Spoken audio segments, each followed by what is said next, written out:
haven't done is mention that for a windmill to work you have to point the sails into the direction of the wind, which on this mill actually means turning the entire body of the mill round,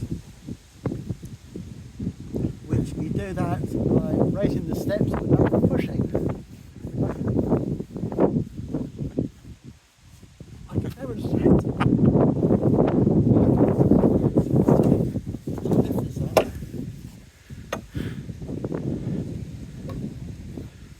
And it's just a case of pushing.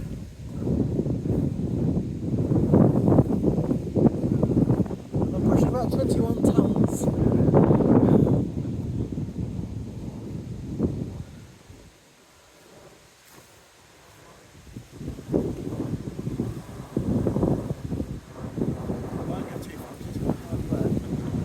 When we're in the right position, we put the steps back.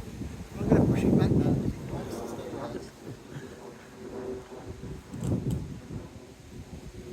It's easier this way.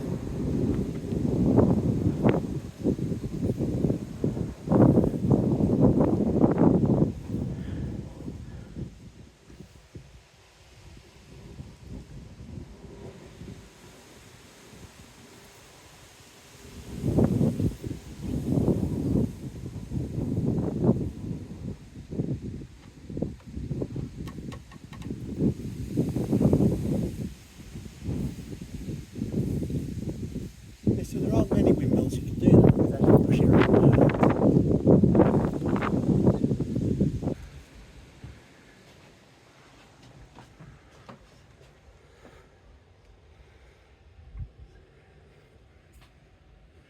Right, so yes, we're now inside the mill. We've got some, because it's a post mill, and when I was pushing it around, it's actually going around this centre post, which has had a dendrochronology done on it. It has a felling date around about 1530. And but the mill wasn't actually originally built here. It was probably built just outside Goudhurst in Kent, and then in various stops arrives here in 1836. The mill then went out, carried on working and went out of use in 1908, and between 1908 and 1968 it stood and gently decayed. In our society, it was formed to restore this mill, and we have now been doing that for the last 50 or so years. We're not just restoring it, we're looking after it.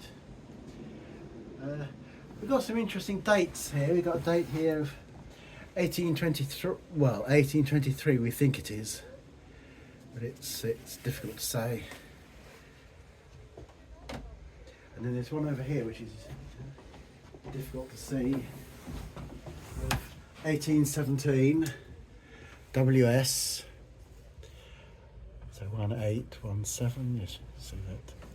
And it's interesting because Henry Setford was the person that actually brought this mill into this field, and talking to some of his descendants, they think it's probably his father William Setford who carved that in.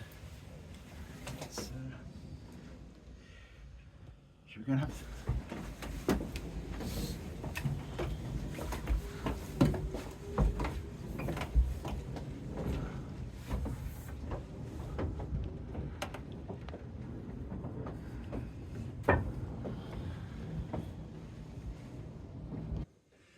right, so we're now upstairs. Yes, so we've got the sails out there and these two big wheels that turn, and I'm trying to think of something to say.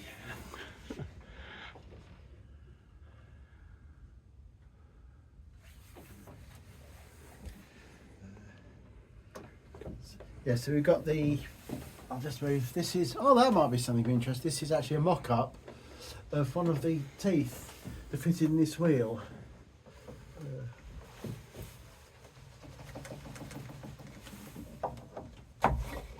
So that is that's a genuine one, so they just plug in, these are made of apple, and yes, they just push in and you just knock them in place. It's sort of interesting that the ones in this wheel end up with a round end, whereas on this wheel they end up square. and we don't actually know why it does that, but it is a bit strange. Another thing I quite like, rather than talking about windmills generally, is this hook. Now, round the front wheel, you've got, which is called the brake wheel, you've got a brake, and this is actually the brake lever. And you need to be able to operate the brake from outside or downstairs or this floor. So this hook needs to automatically latch.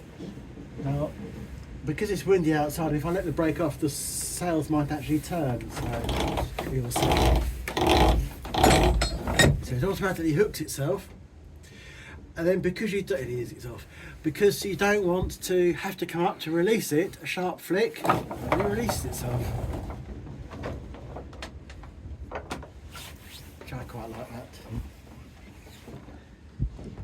And yes, and around the back we've got what we call our wire machine, which is a sort of industrial sieve.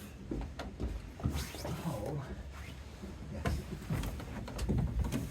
So once the flour's been, or once the grain's been milled into a meal, it's then tipped into here to just sieve it through and make it into somewhat slightly whiter flour.